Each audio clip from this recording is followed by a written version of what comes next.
എൻ്റെ പേര് അനീറ്റ. ഇതെൻ്റെ മമ്മി ഷിജി. എനിക്ക് വേണ്ടി മമ്മിയാണ് ഉടമ്പടി എടുത്തത്. ഇവിടെ അമ്മ മാതാവ് എനിക്ക് ചെയ്തു തന്ന വലിയൊരു അനുഗ്രഹത്തിന് സാക്ഷ്യം പറയാൻ വേണ്ടിയിട്ടാണ് ഞാനിവിടെ നിൽക്കുന്നത്. എൻ്റെ പോസ്റ്റ് ഗ്രാജുവേറ്റ് അഡ്മിഷൻ്റെ കാര്യത്തിന് വേണ്ടിയിട്ടാണ്. ഞാനൊരു MBBS ഗ്രാജുവേറ്റ് ആണ്. പഠിച്ചതൊക്കെ കേരളത്തിലാണ്. ഈ കുറച്ച് 2 വർഷം കൊണ്ട് ഞാനിങ്ങനെ പോസ്റ്റ് ഗ്രാജുവേഷന് പ്രിപ്പയർ ചെയ്തുകൊണ്ടിരിക്കുകയായിരുന്നു. അതിൻ്റെ ഇടയ്ക്ക് പലയിടത്തും വർക്ക് ചെയ്യാനൊക്കെ കയറി. അങ്ങനെ ഇരിക്കെ സെപ്റ്റംബറിൽ ഞാൻ സീരിയസ് ആയിട്ട് പഠിച്ചു തുടങ്ങാം എന്നൊക്കെ കരുതിയിരുന്നു. വേറൊരു എക്സാമിന് ട്രൈ ചെയ്തു. എക്സാം നല്ല രീതിയിൽ ക്ലിയർ ചെയ്യാൻ പറ്റിയില്ല.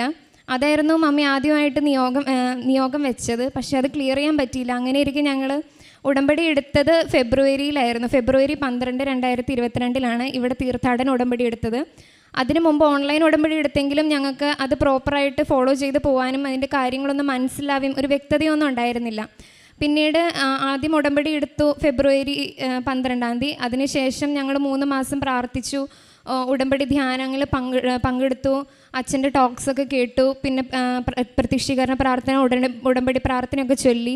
എന്നാലും ഞങ്ങൾ ഇങ്ങനെ പ്രേക്ഷിത പ്രവർത്തനങ്ങൾ കാര്യമായിട്ടൊന്നും ചെയ്തിട്ടില്ലായിരുന്നു. അതിനുശേഷം പിന്നെ ഉടമ്പടി പുതുക്കാനായിട്ട് ഞങ്ങൾ ജൂൺ 22 വന്നു. മമ്മി ഉടമ്പടി പുതുക്കി. പിന്നീടാണ് ഞങ്ങളിവിടെ കൂടുതൽ ടോക്സൊക്കെ കേട്ട് കഴിഞ്ഞപ്പോൾ അച്ഛൻ ഇങ്ങനെ പ്രേക്ഷിത പ്രവർത്തനത്തിൻ്റെ ഇമ്പോർട്ടൻസും കാര്യങ്ങളൊക്കെ പറഞ്ഞതൊക്കെ ഞങ്ങൾ ശ്രദ്ധിച്ചത്. അപ്പം ഞാനിങ്ങനെ എൻ്റെ നീറ്റ് PG എക്സാമിന് വേണ്ടിയിട്ട് ഇങ്ങനെ പ്രിപ്പയർ ചെയ്തുകൊണ്ടിരിക്കുകയായിരുന്നു.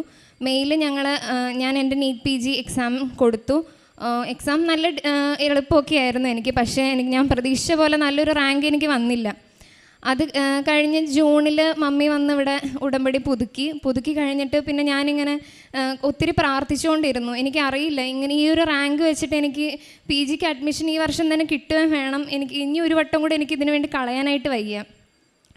അങ്ങനെ ഇരിക്കെ ഞങ്ങൾ അച്ഛന് കൃപാസന മാതാവിൻ്റെ പ്രത്യേക അനുഗ്രഹം മൂലം ഞങ്ങൾക്ക് ഈ കഴിഞ്ഞ മാസം 18 ബഹുമാനപ്പെട്ട ജോസഫ് അച്ഛനെ കാണാനിടയായി. അച്ഛനെ കണ്ട് ഈ നിയോഗം വെച്ച് പ്രാർത്ഥിച്ചു. അച്ഛൻ പറഞ്ഞു എല്ലാം ഈശോയുടെ അടുത്ത് പറഞ്ഞിട്ടുണ്ട്, വന്ന് സാക്ഷ്യം പറയണമെന്ന്. ഞാൻ അന്ന് മുതൽ ഞാനിങ്ങനെ സമ്പൂർണ്ണ നിയോഗ ജപമാലയൊക്കെ കണ്ട് ഒത്തിരി ഒരു ദിവസം 3-4 ജപമാലയൊക്കെ കണ്ട് പ്രാർത്ഥിക്കാൻ തുടങ്ങി.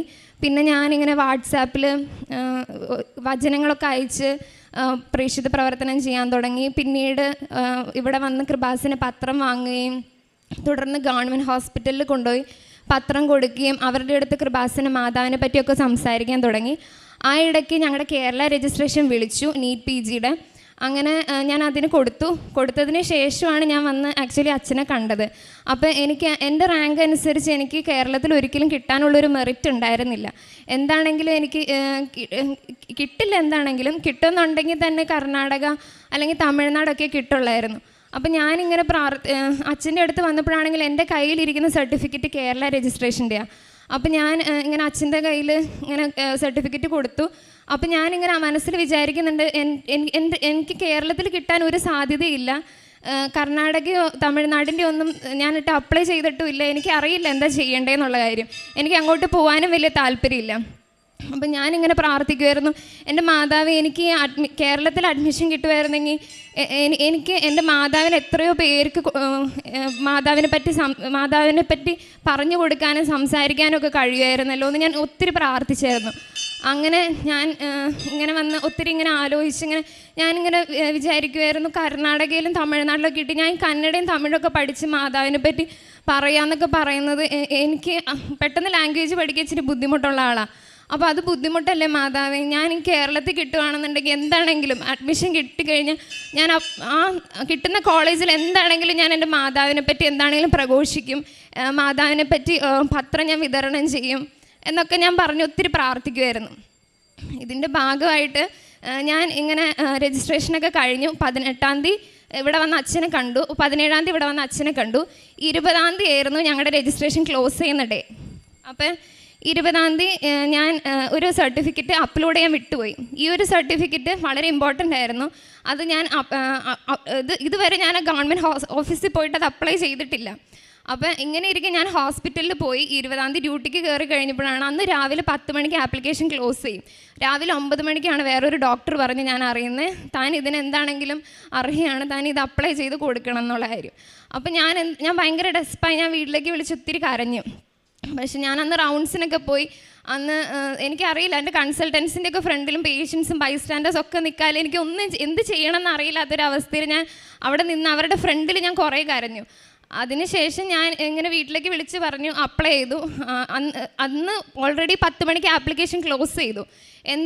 എന്ത് സംഭവിച്ചെന്ന് എനിക്കറിയില്ല. അന്ന് രാത്രി 7:50 കഴിഞ്ഞപ്പോൾ ഒരു നോട്ടിഫിക്കേഷൻ വന്നു, ഇങ്ങനെ ആപ്ലിക്കേഷൻ ഡേറ്റ് എക്സ്റ്റെൻഡ് ചെയ്തെന്ന് പറഞ്ഞ്. അത് വലിയൊരു അത്ഭുതമായിരുന്നു എൻ്റെ കാര്യത്തിൽ നടന്നത്.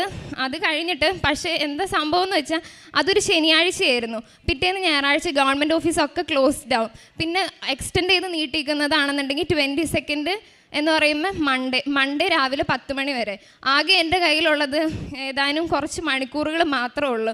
അപ്പോൾ ഓൾറെഡി നമ്മൾ ശനിയാഴ്ച കൊണ്ടുവന്ന് അപ്ലൈ ചെയ്തിട്ടുണ്ട്. ഗവൺമെൻറ് ഓഫീസ് അവരത് കണ്ടിട്ടുമില്ല. എനിക്ക് ഈ സർട്ടിഫിക്കറ്റ് ആണെന്നുണ്ടെങ്കിൽ തിങ്കളാഴ്ചത്തേക്ക് വേണം.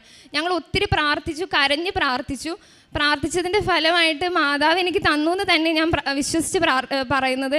എനിക്ക് തിങ്കളാഴ്ച രാവിലെ 9 മണിക്ക് ആ സർട്ടിഫിക്കറ്റ് അപ്ലോഡ് ചെയ്യാൻ കഴിഞ്ഞു. 10 മണിക്ക് ആപ്ലിക്കേഷൻ ക്ലോസ് ചെയ്യുമായിരുന്നു. ഞാൻ 9 മണിക്ക് സർട്ടിഫിക്കറ്റ് അപ്ലോഡ് ചെയ്തു. എൻ്റെ ഒരു വിശ്വാസക്കുറവ് കാരണം കൊണ്ടാണോ എന്ന് അറിയില്ല, ഞാൻ ആ സർട്ടിഫിക്കറ്റ് അപ്ലോഡ് ചെയ്യാൻ കഴിയില്ലെന്ന് കരുതി അത് അപ്ലോഡ് ചെയ്യേണ്ട സ്ഥലത്ത് ഞാൻ വേറൊരു സർട്ടിഫിക്കറ്റ് ഓൾറെഡി അപ്ലോഡ് ചെയ്തിട്ടായിരുന്നു. അതിനുശേഷം ഇത് കിട്ടിക്കഴിഞ്ഞപ്പോൾ ഈ സർട്ടിഫിക്കറ്റ് എന്ത് ചെയ്യണമെന്ന് അറിയില്ലാത്തൊരവസ്ഥയിലായിരുന്നു ഞാൻ നിന്നത്. പക്ഷേ എനിക്ക് വേറൊരു പ്ലോട്ട് കിട്ടി അത് അപ്ലോഡ് ചെയ്യാൻ.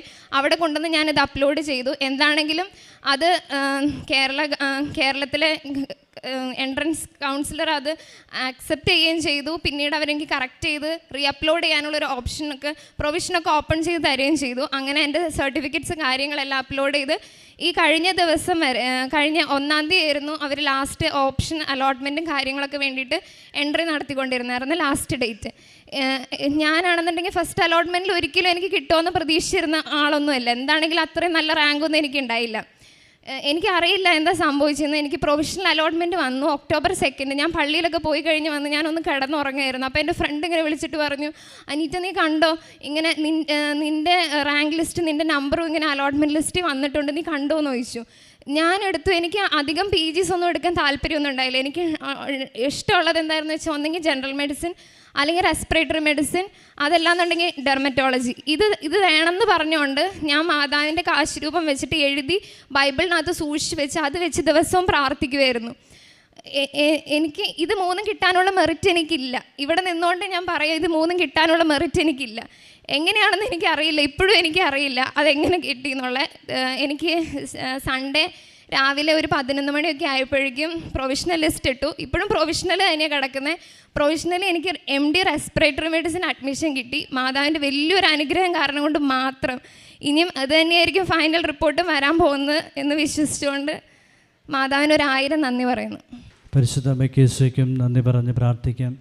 എഫേസ്യസ് 2:8 പറയുന്നത്, വിശ്വാസം വഴി കൃപയാലാണ് നിങ്ങൾ രക്ഷിക്കപ്പെട്ടത്, അത് നിങ്ങൾ നേടിയെടുത്തതല്ല, ദൈവത്തിൻ്റെ ദാനമാണ്. ഈ കൃപയാണ് ഒരു വ്യക്തിയുടെ ജീവിതത്തിൽ ഉയർച്ച നിറഞ്ഞ പാതകളിലേക്ക് നയിക്കുന്നത്. അത് നൽകുന്നത് കർത്താവ് തന്നെയാണ്. അതിന് നമ്മെ സഹായിക്കുന്ന വ്യക്തിയാണ് പരിശുദ്ധ അമ്മ. മരിയൻ ഉടമ്പടിയിൽ അമ്മയാണ് ഉടമ്പടി എടുത്തതെങ്കിലും മകളും ഈ ഉടമ്പടിയുടെ ഭാഗമായി നിന്നുകൊണ്ട് അമ്മയോടൊപ്പം ആ ഉടമ്പടി നിബന്ധനകളൊക്കെ വിശ്വസ്തയോടെ പാലിച്ചപ്പോൾ അതിലെല്ലാ കാര്യങ്ങളും വ്യക്തതയോടെ ആഴപ്പെട്ട് മനസ്സിലാക്കിക്കൊണ്ട് അത് കൃത്യതയോടെ ചെയ്യാൻ തുടങ്ങിയപ്പോൾ പരിശുദ്ധ അമ്മ പറഞ്ഞ ഒരു കാര്യം, അവൻ പറയുന്നത് അതുപോലെ ചെയ്യുക, അത് കൃത്യമായി ചെയ്യാൻ തുടങ്ങിയപ്പോൾ കൃപ ഒഴുകിയിറങ്ങാൻ തുടങ്ങി. ഒരിക്കലും സാധിക്കില്ല അല്ലെങ്കിൽ കഴിഞ്ഞു പോയി എന്ന് വിചാരിച്ചിരുന്ന വിഷയം സർട്ടിഫിക്കറ്റ് കിട്ടുക, അപ്ലോഡ് ചെയ്യുക, അതിനുവേണ്ടി അഡ്മിഷൻ്റെ കാര്യങ്ങൾക്ക് വേണ്ടി ഒരുങ്ങുക, ഈ കാര്യങ്ങളിലൊക്കെ സമയങ്ങൾ ഒത്തിരിയേറെ പാഴായിപ്പോയിരുന്നു അല്ലെങ്കിൽ കഴിഞ്ഞു പോയിരുന്നു. പക്ഷെ അവിടെ സഞ്ചാരി മാതാവ് സഞ്ചരിച്ച് സമയം പൂർത്തീകരിച്ച് അത് മനോഹരമാക്കി അത് കൃപയിൽ നിറച്ച് ഈ മകൾക്ക് അത് ഭംഗിയായിട്ട് ക്രമീകരിച്ച് നൽകി. പരിശുദ്ധ അമ്മയ്ക്ക് ഈശോയ്ക്കും കോടാനുകോടി നന്ദി പറഞ്ഞുകൊണ്ട് തൃത്വിക ദൈവത്തെ മഹത്വപ്പെടുത്തി കരമടിച്ച് അവിടുത്തെ ആരാധിക്കാം. ഈശോയെ നന്ദി, ഈശോ ആരാധന.